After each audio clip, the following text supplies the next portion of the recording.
Me rendant comme tous les mois ou presque en région parisienne pour consulter, m'est venue une idée extraordinaire en me baladant sur les rives de cet endroit que beaucoup reconnaîtront, qui est le lac de Créteil, juste à côté des immeubles que tout le monde connaît comme s'appelant les choux, mais qui en fait à l'origine étaient des épis de maïs.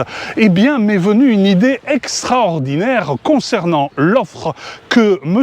Glucksmann, le fameux député européen, a fait à Donald Trump concernant la statue de la liberté qu'il voudrait que les Américains nous rendent. Mais où mettre cette statue de la liberté et comment la transporter à travers l'Atlantique? Le lac de Créteil sera le prochain site où s'élèvera la statue de la liberté qui conservera non seulement les pieds dans l'eau, mais une population de migrants tout comme à Ellis Island.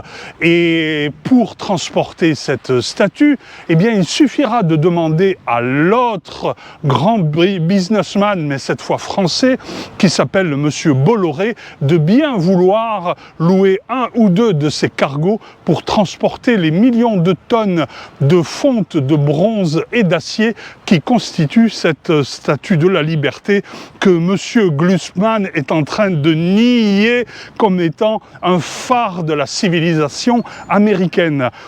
De plus, il ne faut pas oublier que cela dynamisera notre région, car c'est un endroit où le tourisme est extrêmement abondant, circulant autour de la statue. Des millions de touristes viennent y déverser leurs dollars. Cette fois, ce seront des euros et certes quelques canettes de bière et paquets de chips qui traîneront partout et qui viendront signer sa future appartenance française.